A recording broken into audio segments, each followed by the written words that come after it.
the pleasure to introduce to you Professor Tony Liddicoat from the Centre of Applied Linguistics at the University of Warwick.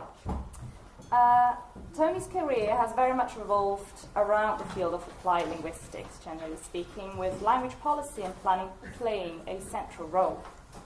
He gained his PhD at the University of Melbourne and then worked across a number of different universities in Australia, teaching mainly linguistics and applied linguistics, until he joined the University of Warwick in 2016. As you may know, Tony has published widely in a range of journals and edited collections in the field of language and intercultural issues in education, language policy, as well as conversation analysis, and has paid attention to the role of interculturality, language ideologies, and practices in multiple language teaching and learning contexts. Some of his key editors and author contributions to the field of language policy that have shaped my own work in particular include language planning in local contexts, language in education policies, intercultural language teaching and learning, and introduction to conversation analysis. He is currently co-convener of the ILA Research Network, Intercultural Mediation in Language and Culture Teaching and Learning, and also executive editor of the journal Current Issues in Language Planning. And later this afternoon, we'll hear more about Tony's editorial role for this very journal at 3:30. So now I'm most honoured and very grateful for Tony Liddicoat's presence amongst us today, as he will kick off our first language policy forum with a talk on constraints on agency in microlanguage policy and planning in schools, a case study of curriculum change. Thank you. Thank you.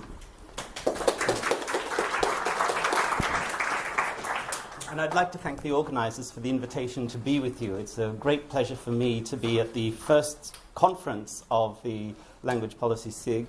And also, this is my first opportunity to engage with BAL, having only just recently arrived in this country. It's the first conference that you've had that I've been able to participate. So it's a really great pleasure to be here and get to know my new association a little bit better.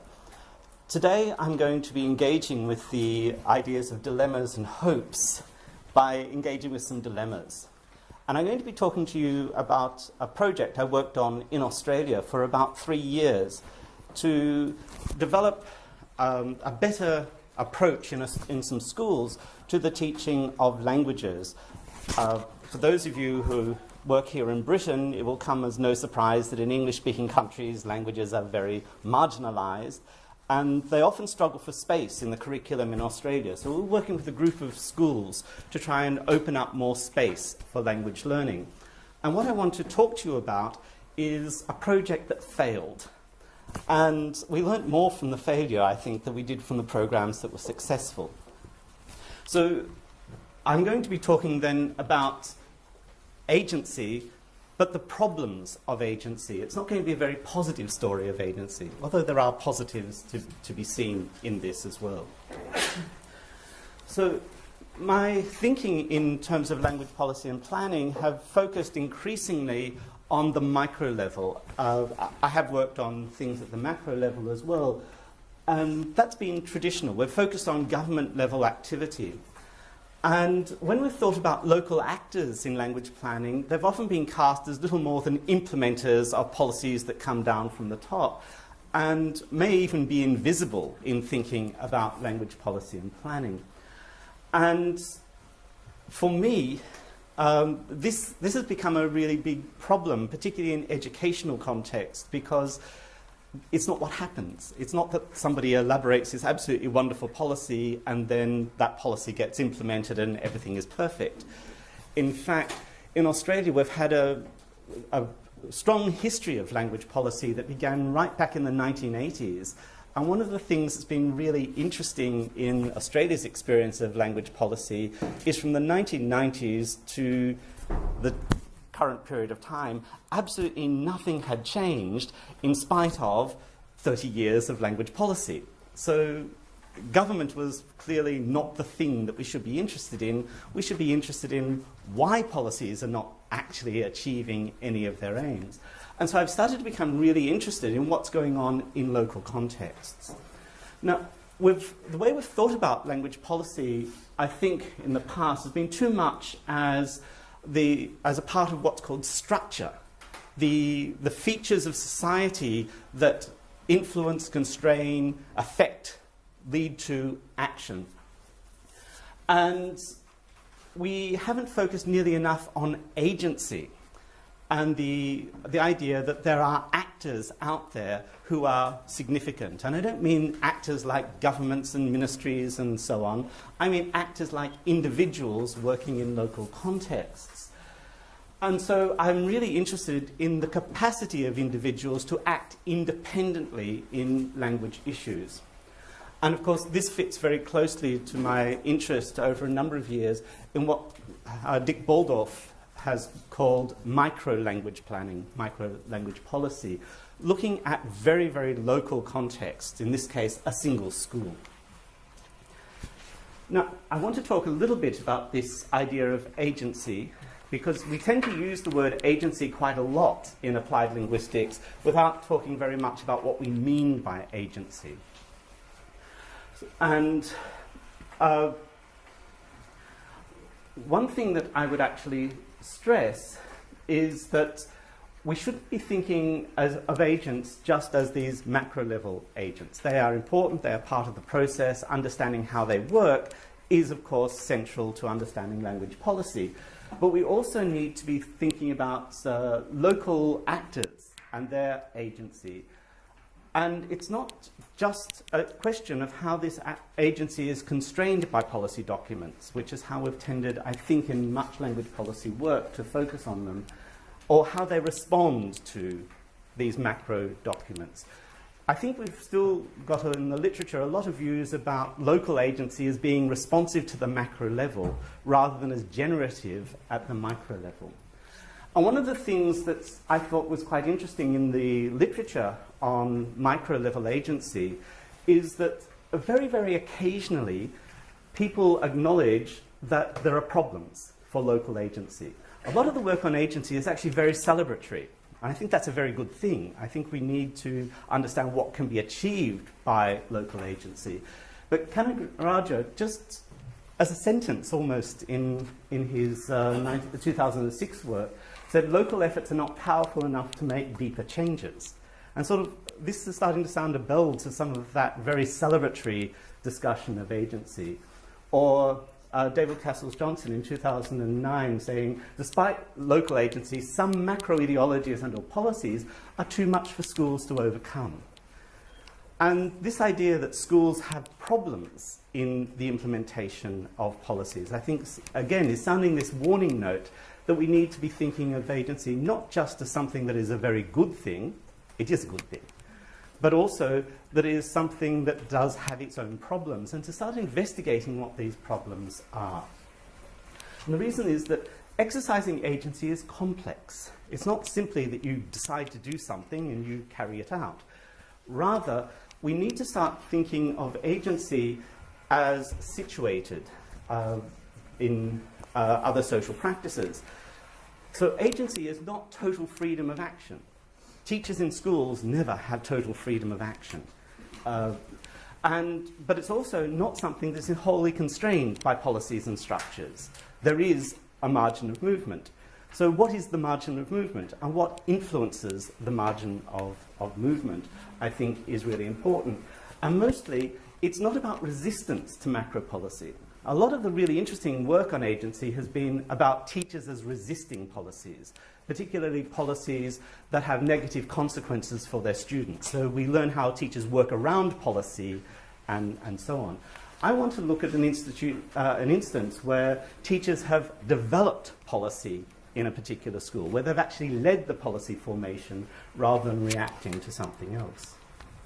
So we need to be thinking about agency in a very ecological perspective. We need to be seeing agency as interacting with structure in ways where structure influences what you can do, but what you do influences the sort of social situation in which acting is happening. And these that are things that are mutually constitutive then. One creates the other and in turn influences what can happen. and that they're actually equal ontologically. A lot of sociological thought has either privileged a structure as massively constraining or agency as massively free, but I don't think one is more important than the other. They work together at a very equal level and need to be held in mind at all times. I don't think it's useful to talk about agency without structure or structure without agency when we're thinking particularly of micro-level language planning. The definition I'm actually using for agency comes from Mahan's work, the idea of agency as socioculturally mediated capacity for action. So your ability to act as an agent, a language policy agent in our particular context, is going to be influenced by the context in which you're working, by the sociocultural patterns in which you're engaged. And I want to talk about this particular school that I'm going to discuss and the sorts of things in the context that are influencing the possibilities for action and ultimately the failure of a language policy initiative by a group of language teachers. One of the things that we need to bear in mind, and this is going to become really clear as a feature of this particular school, is that agents in any context operate with other agents. That is, when a language teacher does something in a school, they don't act independently of every other teacher in the school. And the interactions between different teachers are going to be quite important. And different teachers will have agencies. And we'll see that there is a competition for agency that is going on in the particular context I'm going to talk about. And also, that language policies can be a part of that mediation, those policy texts and directives from government, but there are other forces involved. In fact, in the particular context I'm talking about, even though it was a government-funded project, there was no policy document that these people were engaging with. It was a very locally managed thing. So this allowed us to see much more clearly what the local forces are because we didn't have that resort to some sort of macro-level force. So the research I'm reporting on was a multi-site ethnographic study of a language planning activity in a school in a series of schools in South Australia. It took 3 years, and the focus was on curriculum innovation. How could schools modify their curriculum to provide greater chances for language learning within what is often talked about in Australia as a crowded curriculum? Just to give you a little bit of background on what a secondary school language program might look like in Australia, there are a number of schools where students are offered 45 minutes to 1 hour of foreign language learning per week. Okay? Our national curriculum requires something like 3 times that, 4 times that, depending on how much you're actually offering, but the national curriculum is very rarely implemented because there are no mandated hours. It's up to the school to make decisions about hours. And one of the things that constrains the number of hours in language teaching and learning is this idea of the crowded curriculum. There are so many other demands on curriculum time that we can't actually spend more time on language learning. So how can we deal with that? What sorts of responses can we find within schools to look at that? And now, all of the schools that we were working with opted in. We sent out a call for expressions of interest to participate in this project. And a number of schools produced expressions of interest saying, we want to do this particular activity. We didn't control the activities. We suggested some models, and schools decided what they were going to do. So the schools had independence in deciding what to do. I think that's really important in understanding this particular study because it wasn't being imposed from the top, it was being generated from below. It was being generated at school level. So schools could be expected to have a significant buy-in to this. Okay? They went to all the trouble of making a bid for some funding to implement something new. You would think that they had a particular commitment to doing that thing. Now, we collected data, as I said, over a period of 3 years, and this was a very intensive project for us. The team was me, my colleague Angela Scorino from the University of South Australia, and my colleague Michelle Kohler from Flinders University, which is also in Adelaide. We've done a huge amount of work together, And this was another of those projects that we were working on. And we had ongoing meetings with teachers to actually develop their curriculum, their timetabling, their pedagogies, and so on. It was very much a professional learning project for us and for the teachers. There were lots of formal and informal meetings with the school. 2 of us went to the school at least once per term to talk to the teachers, we talked to the students, we talked to principals and heads of faculties and all sorts of people, anyone who we considered to be involved as a stakeholder in this particular project. At the end of each year, we held a series of semi-structured interviews with teachers, the language teachers, and other teachers involved in the projects, with school leaders, principals, deputy principals, and so on, and with the students. And we also did participant and non-participant observations in the school. A lot of the non-participant observation was actually opportunistic. If you're hanging around in a school for a day, you see stuff. Okay. And some of the stuff that you see when you're just hanging around in the school having a chat in the classroom can be much more informative than anything that you hear in an interview. So we had this very large amount of data that we were working with. Now, the particular school I'm going to report on today is a public secondary school with over 900 students in an area of Adelaide that is considered to be socioeconomically disadvantaged. Not massively so, but in a lower socioeconomic grouping. The school itself has a very strong focus on maths and science. The principal is a maths science teacher, the deputy principal is a maths science teacher, but it also has a history of maths and science, and they're very proud of their record in maths and science. At this school, they offer 2 languages, German and Japanese. Japanese is a very commonly taught language in Australia, German is not. It's taught widely, but it's much more marginal than you would think coming from the United Kingdom. They do German and Japanese as a compulsory subject for 1 year, after which it becomes an elective. That's very typical in Australia. And if they choose an elective at year 9, they have to study it for a whole year. Then most students end up dropping out of languages in year 10. So they don't get a huge amount of language study at this school. This school is one that is really strong on streaming. That's not particularly common in Australia, but for this school it's very important. And the streaming is based on their national standardised testing scores at primary school. So in Australia you have nationally standardised tests of literacy and numeracy at grade 3, grade 6 and grade 9 levels. So they've done 2 lots of standardised testing, and the results of these are used to stream the students.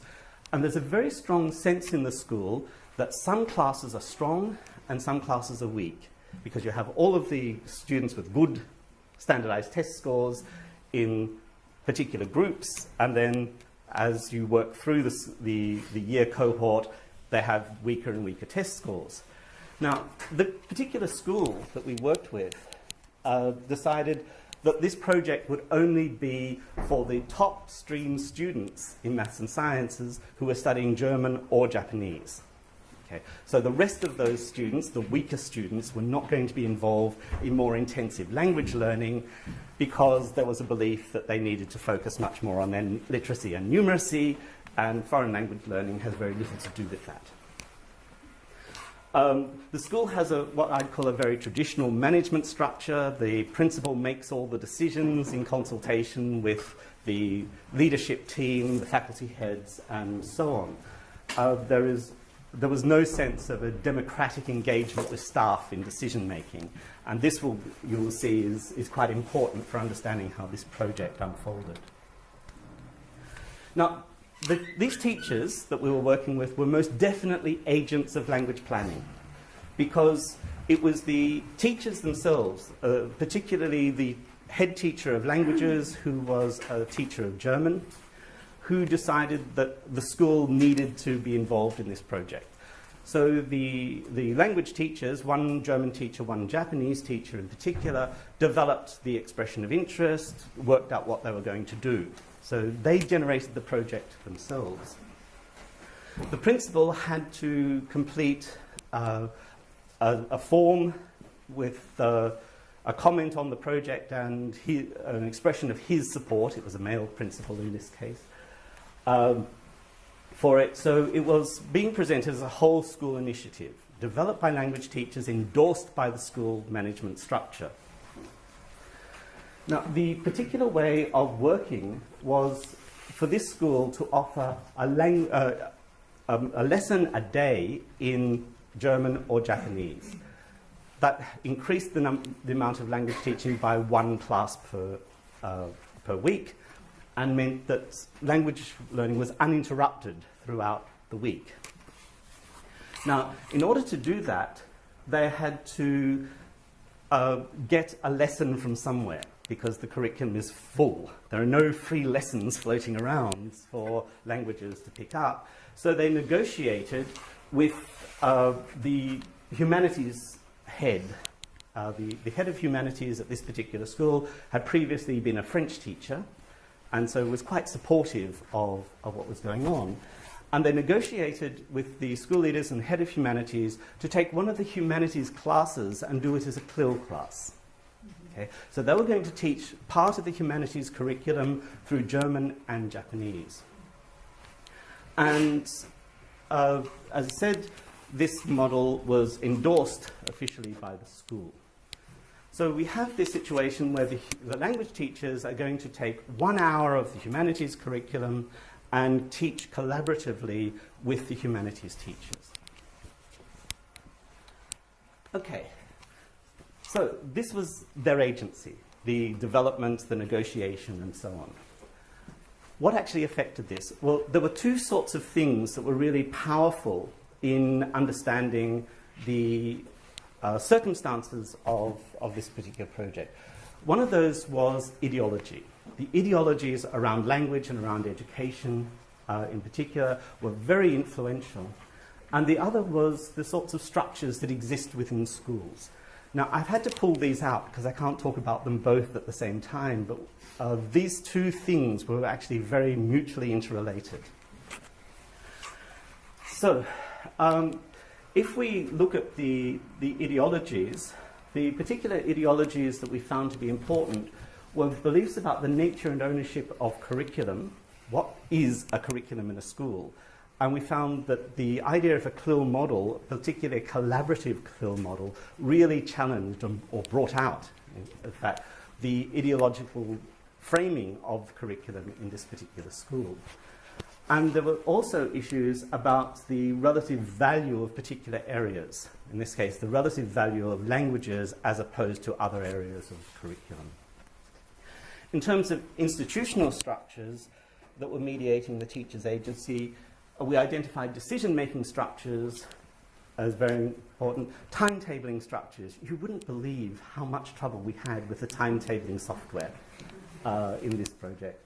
The planning structures that existed in the school for developing teaching, and the employment structures that existed within South Australia that have framed how teachers' workloads were understood, and so on. So I'm going to talk about each of these things in a bit more detail. Okay. Firstly, when it comes to the beliefs about curriculum, we observed there was a very strong idea of curriculum as a disciplinary space. There was the German curriculum, the Japanese curriculum, the humanities curriculum, the science curriculum, the mathematics curriculum. So people in this project, whether language teachers or humanities teachers, talked about the teaching as being either languages or humanities. So sometimes the languages teachers would say, here I'm teaching German, and here I'm teaching humanities. There wasn't a sense of blending these 2 things. In fact, the language curriculum and the humanities curriculum in the German and Japanese classes went in parallel. Okay? They kept their existing German and Japanese curriculum and added some humanities, and that's how they thought about it. Okay? It was really about this disciplined body of knowledge that they were working with. By the way, humanities in Australia is a bizarre concept that covers history, geography, and economics. So a humanities teacher teaches history, geography, and economics, and sometimes some other things like civil studies and so on, citizenship. The other thing that became really interesting was this sense of disciplines as regulatory fields. They weren't just organizational, they were ways of controlling who did what. And this became really quite important. That there was this view that disciplines and disciplinary expertise were specialized and discrete. So a languages teacher was specialized in the language, a humanities teacher was specialized in humanities, and in a sense, if you were specialized in one, you weren't specialized in the other. Now, the Pill model actually was really interesting because it required disciplinary content in humanities to be taught by people outside the discipline, language teachers.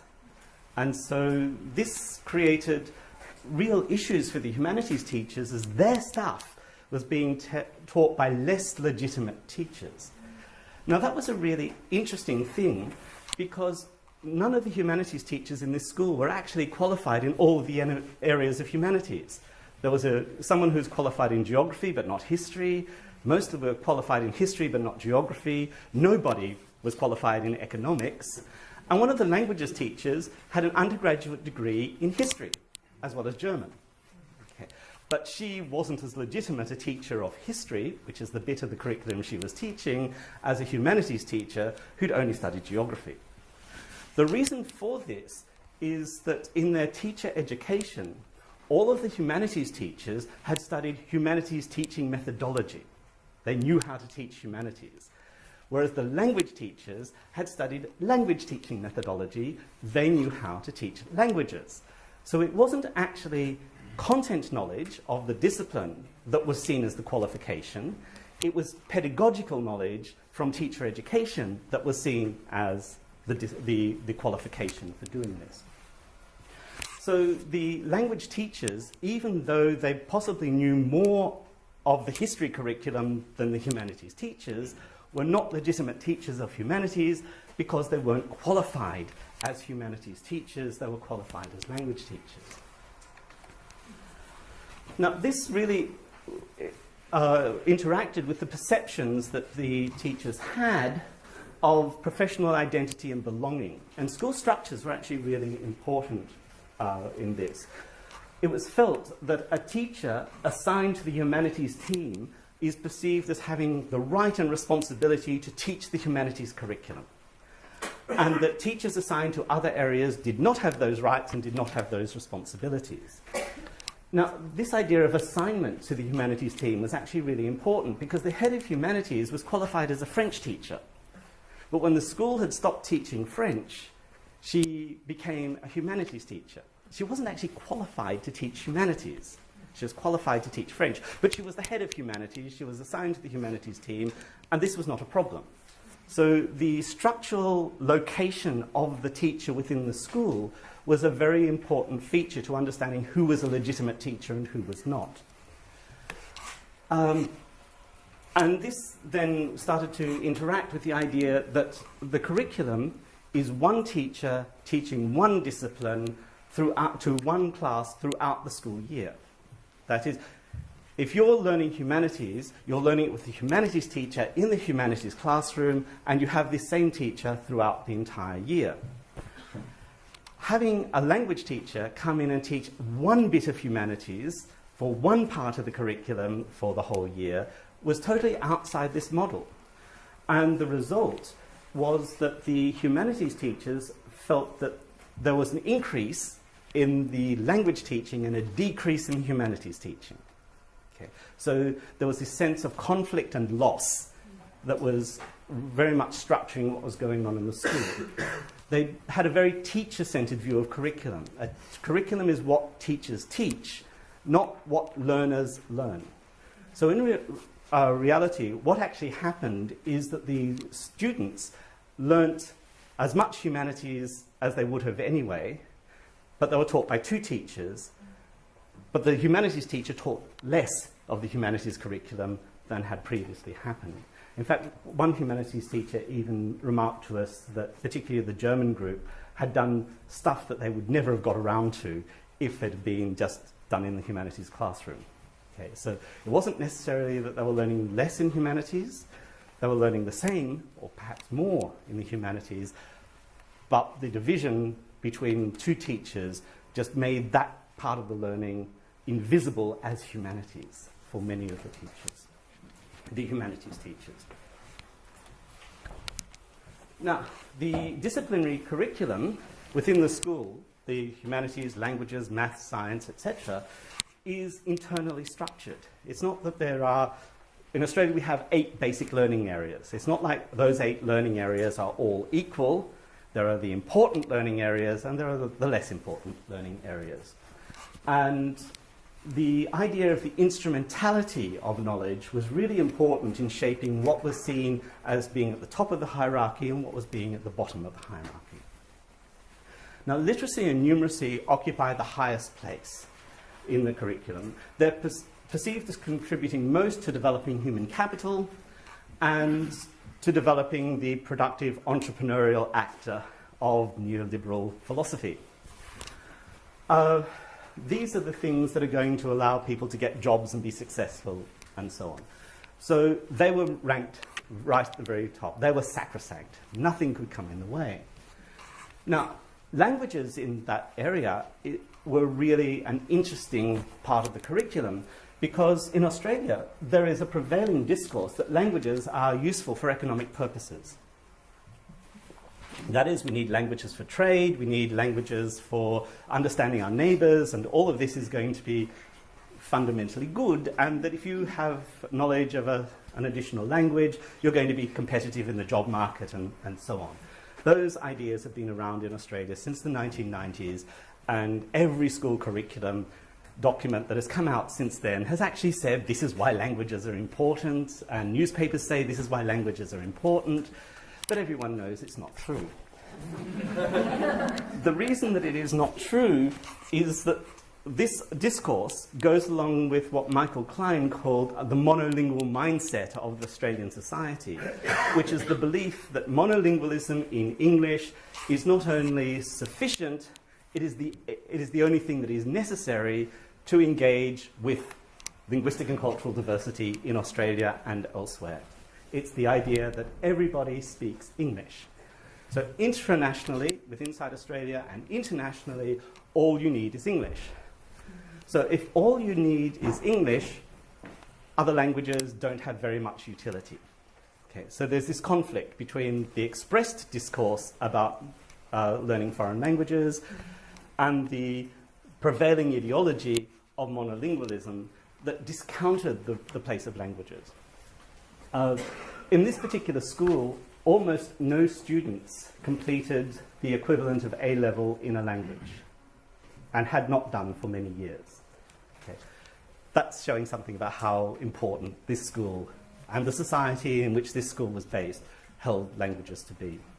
And often the language classroom at A-level consisted of only 4 or 5 students. Okay. Most students had left languages, and when I say most, I mean 90% or even more students had left languages by the end of year 10, which is about the same as O-level here in the UK. Okay, so languages were not considered a valued part of the curriculum in spite of all of that discussion. Now let's look at the structures that existed in the school and how they had some relationship to this. Firstly, I said before that they had a very traditional model of decision-making, a very managerialist one, that the principal himself was the primary decision-maker, and all proposals in the school went through a hierarchical process. They either started with the principal and went down, or they started at a lower level and went up to the principal, and they went through identified channels. Okay? It went through the head of faculty, languages, humanities, whatever, through to the management group and ultimately to the principal. And that meant that negotiation around this was conducted at leadership levels. That's where negotiation had happened in the school. So the head of languages made the decision supported by the principal, And the negotiation happened with the head of humanities. There was no negotiation of this change with the humanities teachers, or in fact with the other languages teachers. So the whole idea of democracy was simply not part of this school's way of working. And at the same time, they had a lack of an effective approach to transmitting the decisions made by management. And this was also done through hierarchical structures. The principal would tell the management group would pass it on to their faculty areas, and so on. So decisions were filtered up and filtered down through this hierarchical structure. What that actually meant is, because the expression of interest went in just before the summer break for Australian schools, so just before Christmas for us, because Christmas is summer and hot, unlike in this country where it's strangely cold. And the result was that although we had communicated the decision that the schools were selected for participation before the break, the humanities teachers didn't find out until after the break, because they were away on holidays and no communication happens except through hierarchical structures. And in fact, the project had actually started before most of the humanities teachers involved knew what was happening. Okay. This was not a good thing for this particular model. So this managerial structure was not good. And one of the reasons that the decision hadn't been communicated to humanities teachers was, according to the head of humanities, that it was a languages initiative. It wasn't anything to do with humanities. Okay? So it didn't need to. It was what the language teachers were going to do, not what the humanities teachers were going to do. So it wasn't a priority to communicate it. It would be communicated when we knew what was happening, basically. So once the decision was made, the humanities teachers would know what that decision was. So humanities teachers were left out of the negotiation. And in fact, all of the language teachers who weren't directly involved were also left out of the negotiation. It was done as a hierarchical thing. This meant that the humanities teachers saw the decision as proposed from above and felt that they'd been disenfranchised. So they didn't see it as a ground roots thing at all. The languages teachers did, because they developed it. Humanities teachers had seen it coming down from the top, and that they had had no say in giving up one of their hours to be taught by a language teacher. Given the view of curriculum that I've just said we discovered in this school, you can see why this might become a problem. They felt that they'd lost an hour of humanities, and the language teachers had gained an hour of languages at their expense. Okay. And they felt really marginalised by this whole process. So the decision-making structures in the school, in a sense, made this a conflictual activity rather than a collaborative activity. It was intended to be collaborative. It was a language teacher collaborating with a humanities teacher to deliver the humanities in two languages. It was a transdisciplinary, interdisciplinary project, but the humanities teachers did not perceive it that way. And that meant the humanities teachers resisted the model. They did that through two main ways. They lobbied the head of humanities and the principal to reverse the decision.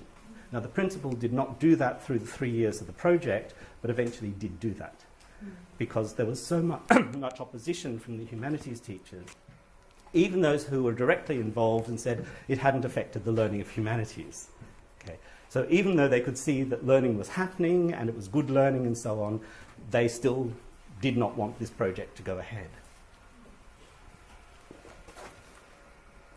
And the other way that they resisted was through limiting engagement with the language teachers with whom they were collaborating. So the language teachers rarely got to talk to the humanities teacher, who was teaching the rest of the humanities curriculum that they were also teaching. So it became very divided. The curriculum division that existed in the ideology of curriculum was maintained through this because of the lack of engagement of the humanities teachers, which was the result of their reaction to the decision-making structures in the school. Okay, so what we actually see here is that decision-making processes open spaces for agency for the languages teachers, but compromise the agency of humanities teachers. This is what I mean by the ecology of agency within this sort of context. And as I said, the ideological framings of curriculum reinforced everything that was going on. So the ideology and the structure came together very closely. Timetabling. Okay. Timetabling was done by computer, and like university timetabling software, it had no flexibility whatsoever. Okay. Everything was organized into what are called lines. And there were 8 lines to a school day, and certain subjects were assigned to each line, and I really never understood the context. I won't try and explain it too much. But if you were to... the humanities teachers and the language teachers were in different lines. So to get an hour from humanities scheduled for a language teacher meant crossing lines. And this computer program did not cross lines. Okay? It was one of those classic instances of the computer saying no. You simply could not do this using the software. So the deputy principal in charge of timetabling ended up spending many hours redoing the timetable manually to accommodate one lesson. Okay. You can imagine how happy he was about this. Now, this rigidity was actually further complicated by the way the school itself did timetabling. They prioritised year 11 and 12, which is our Australian equivalent of A-level. And we've got a quote from the principal saying, we prioritise from the higher levels down. That is, you timetabled year 12, and once they'd been sorted out, you timetabled year 11. Once they'd been sorted out, you went down. And year 8, which is the first year of secondary school in South Australia, were the last to be timetabled. The reasons for this is you have to make sure that those who are doing the external exams have what they need. So it's a very sensible rationale to timetable them first. And then streaming in English, Maths and Science happened at year 9 and 10, so that had to come next. And year 8 was used to solve all of those clashes and problems. You just shunted them around anywhere to deal with the complexities of the rest of the timetabling. And we just introduced new complexities at year 8 that meant you couldn't use year 8 to solve other problems, and you had to find other solutions. So rather than year 8 being the component that solved timetabling problems, they're now the component that created timetabling problems. Again, you can guess how happy the deputy principal in charge of timetabling was with that. He was actually very supportive of the project, but was also quite resentful of the workload that it entailed. Okay. So the result of this is that the model, because of the timetabling, the model was perceived as too difficult to be of value. And the deputy principal in one of the lessons had actually said to us that there had been very significant improvements in learning for German and Japanese students. In fact, the year 8 German and Japanese students were doing things that they wouldn't normally do until years 9 or 10. Okay, so the language learning had definitely improved, and he recognized that, but he didn't see that the learning gain was commensurate with the difficulty of achieving it. And one of those reasons is that most students were going to drop out of languages anyway, so did it really matter what they'd learnt? Okay. And languages aren't all that important, etc., etc., etc. Those ideologies became really important. And in the end, the principal decided to discontinue the CLIL model and go back to business as usual, so that you didn't have problems with the timetabling, or with the humanities teachers, or all of those other things. So what we actually saw in the school is that the computer software was the main driver of the organisation of the curriculum. Planning structures.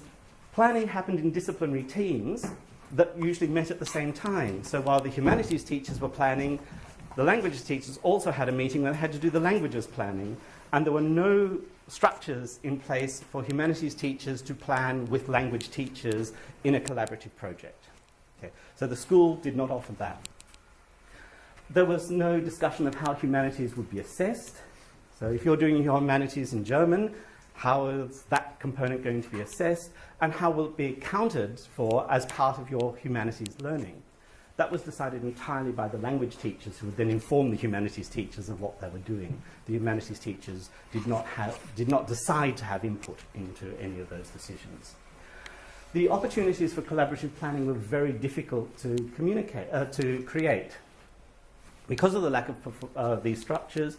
And what actually happened was there would be ad hoc discussions initiated by the language teachers. The humanities teachers never initiated any discussion of the shared humanities curriculum. It was only the language teachers who did this. So it was a one-way structure. There were two strategies that we used. The German teacher tended to do things like going off to talk to the humanities teacher and saying, this is what I'm going to do. How does that fit with what you're going to do? And if she didn't actually do that, she'd have no idea what the other part of the humanities curriculum was actually doing, because she was trying to keep in step with the humanities curriculum and do a German language slant on some of that material. And she often found out that they got out of sync and things like that because she'd gone and asked, where are you up to? The Japanese teacher tended to talk to the students about what they were doing in humanities, and they would tell her, and so she would adjust her curriculum in terms of what the students said they were doing, because she found that easier than talking to the humanities teacher. So you have these really ad hoc, informal structures that these teachers came to rely on. And the frequency of these meetings actually depended on the humanities teacher and how receptive the humanities teacher was. The German teacher had somebody who was relatively receptive, and so she could go along and talk to him and didn't have particular problems. The Japanese teacher had somebody who was totally intransigent, really opposed to the whole model, and so she talked to the students instead because that was just much easier. Okay. So the flexibility in the system was created by the individual teachers, the language teachers. There was no structure in the school that allowed for flexibility of planning, and no real possibilities of any interdisciplinary work at all because of the structures. And lastly, there were employment structures. Workloads are really important, and workloads are defined by government award in Australia. And what this actually meant was, because the humanities teachers were no longer teaching one of their classes and the language teachers were teaching that class, the language teachers were now overloaded in teaching and the humanities teachers were underloaded. And the school was not able to solve that because none of the humanities teachers could teach German or Japanese. They could have taught French, but they didn't teach French at this school. They only taught German and Japanese. So you couldn't reallocate the humanities to a language class. And besides doing that, would have just created even more timetabling problems because the workloads were assigned using the same software that did the timetabling. And so another several hundred hours of the deputy principal's work to get a humanities teacher to teach a language class while a language teacher was teaching a humanities class. The principal decided to overcome the workload issue by reducing the amount of yard duty time of the language teachers. This is when they're out supervising the students during breaks. Now, yard duty is considered by all teachers to be onerous.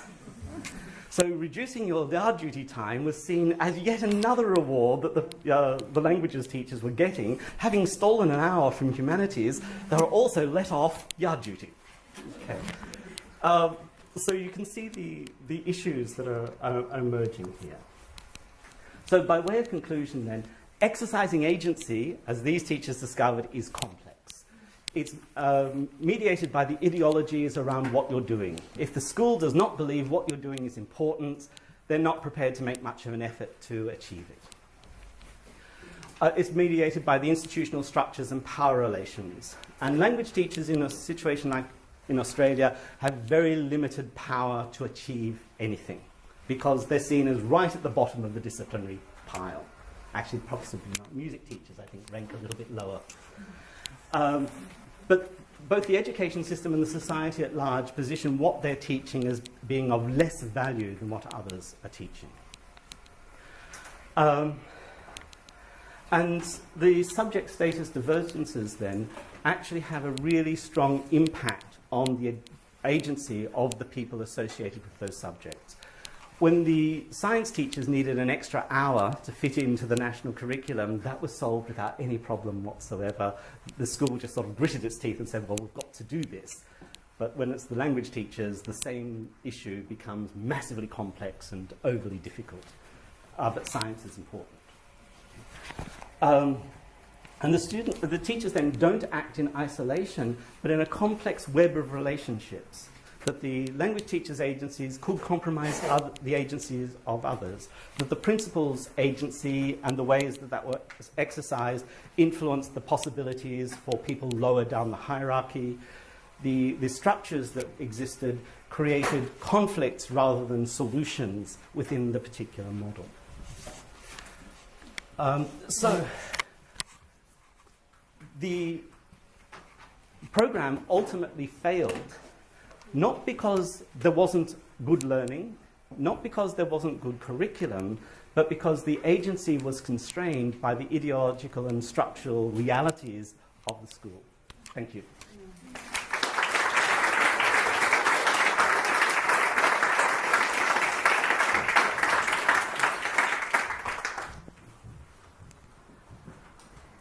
Thank you very much, Tony.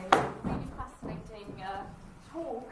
We have about 8 minutes now for questions, answers, comments, feedback. Yes, Yonkan, are you going to moderate? Thank you.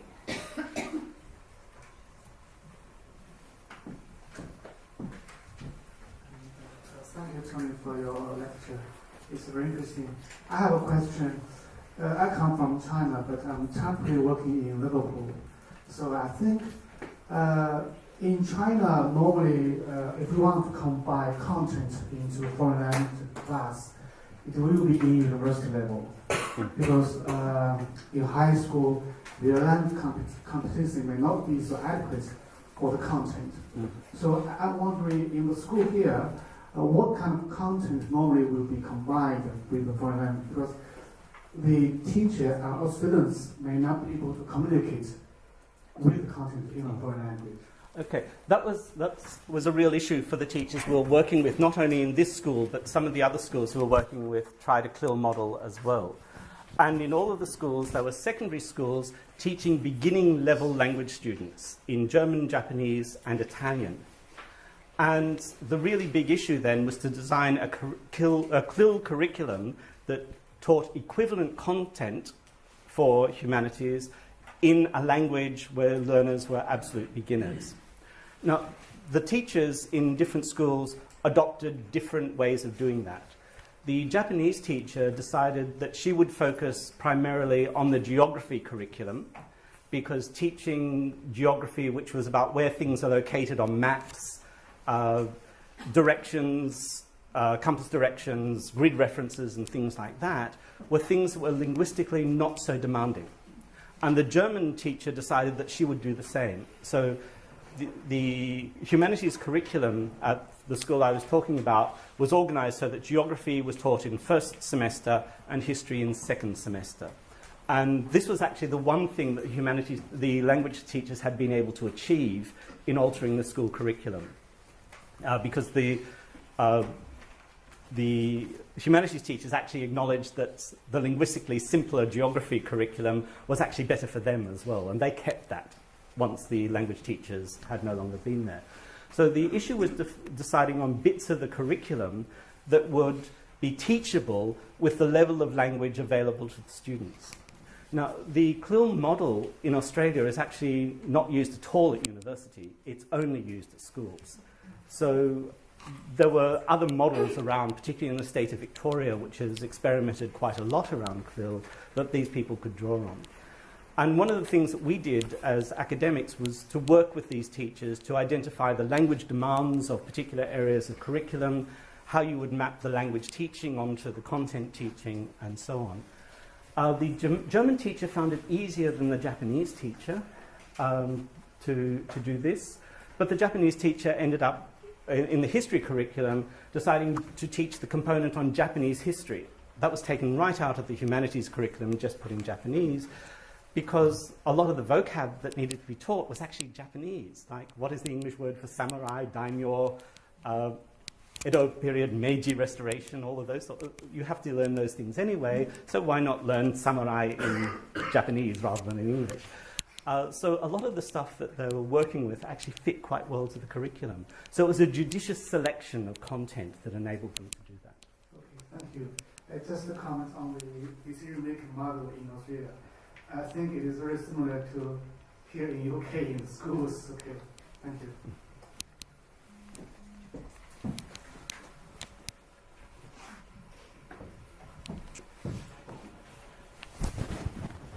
Thanks so much for your talk.